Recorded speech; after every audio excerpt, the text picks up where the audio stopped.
Hello बच्चों, good morning. आज मैं आपको हिंदी में पाठ 14 स्वर्ण नगरी की सैर पढ़ाने जा रही हूँ। आप भी अपनी बुक्स खोलिए और मेरे साथ रीड करिए। ओके। भारत की पश्चिमी सीमा का सजग प्रहरी है जैसलमेर। प्रहरी मतलब क्या होता है? पहरेदार। इसे स्वर्ण नगरी, हेमनगर, बड़किवाड़ आदि नामों से भी जाना जाता है। रेतीले धोरों ने जीवन को दुर्गम बना रखा है। दुर्गम मतलब कठिन बना रखा है। लेकिन यहाँ की सुंदरता देखकर लोग दांतों तले उंगली चबा लेते हैं। मतलब उसकी सुंदरता को देखकर सुन्न रह जाते हैं।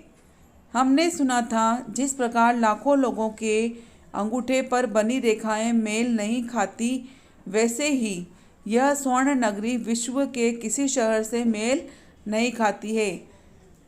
इतनी सारी बातें सुनने के बाद हमारी पूर्वी 5वीं कक्षा के विद्यार्थियों ने घूमने का निर्णय किया। सर्दी की छुट्टियों में हिंदी के अध्यापक संदीप जी के साथ हम जैसलमेर के लिए रवाना हुए। बीकानेर से रेल रात में चली। बरकत, मुरली, रोनित, किशोरी और हम सभी हंसी खुशी मजाक करते सो गए। मतलब इस पाठ में क्या है बच्चों कि तुम्हें स्वर्ण नगरी कहने वाली जैसलमेर की सैर करवाने के लिए एक हिंदी के अध्यापक आपको सबको साथ में लेकर पिकनिक पर जा रहे हैं।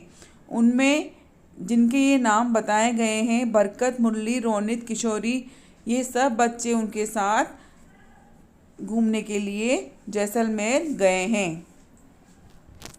आगे यह है, सुबह जैसलमेर के करीब पहुँचे तो देखा सूरज की किरणें जैसलमेर दुर्ग के पाषाण कणों को चमका रही है। पाषाण कणों को मतलब होता है बच्चों पत्थर के छोटे कण।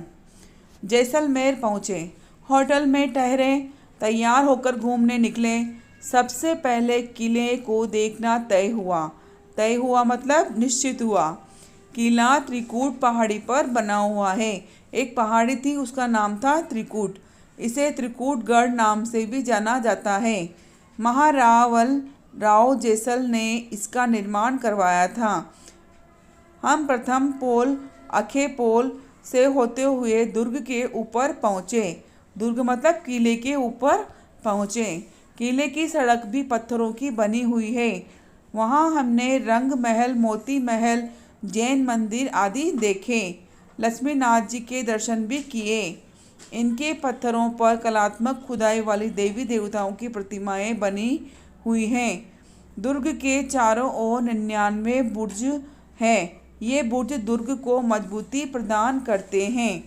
इसे हवेलियों व झरोकों की नगरी भी कहते हैं। किसको कहते हैं हवेलियों व झरोकों की नगरी? जैसलमेर को।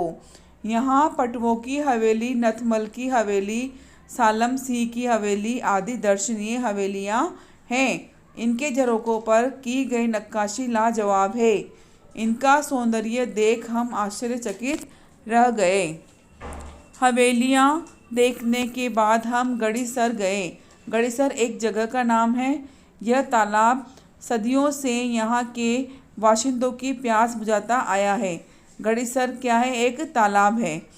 यहाँ का प्रत्येक पत्थर सौंदर्य बिखेरता नजर आता है।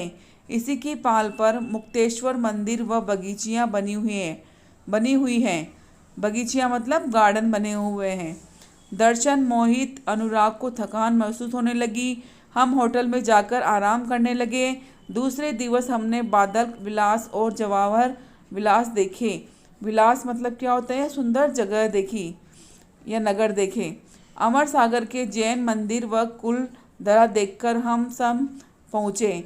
वहाँ रेत का अथाह समंदर और हमें बरबस ही अपनी ओर खींचता है। हम सम के धोरों की मखमली रेत पर खूब नाचे गए। जैसलमेर में बेटा क्या होता है? बहुत बारीकी रेत दिखती है। वहाँ की रेत बहुत ही मुलायम और मखमली होती है। वहाँ ऊँट की सवारी ने बहुत रोमांचित किया। सूर्यास्त ने अपनी लालिमा को बिखेरा और हम जैसलमेर लौट आए। रात में केर सांगरी पंचकूटा की सब्जी व दाल बाटी चूरमा का आस्वादन किया। आस्वादन मतलब उसको हम सब ने मिलकर खाया। अगले दिवस बड़ा बाग की छतरियाँ और वुड फॉसिल पार्क को देखा। वहाँ पर एक वुड फॉसिल नामक एक पार्क है और वहाँ पर बहुत बड़ी बड़ी छतरियाँ भी हैं। बस का रुख पोखरण की ओर हुआ। पोखरण का शक्ति स्थल देखकर सभी का सीना गर्व से फूल गया। सेवली गांव स्थित कदली वन धाम के भी हमने दर्शन किए। बस बीकानेर की ओर चल पड़ी। हम सभी आज भी इस यात्रा को याद करते हैं तो रोमांचित हो जाते हैं। उस समय खींचे गए चित्र आज भी उस याद ताज़ा कर देते हैं। वास्तव में वह यात्रा भुलाए नहीं भूलती है। Thank you.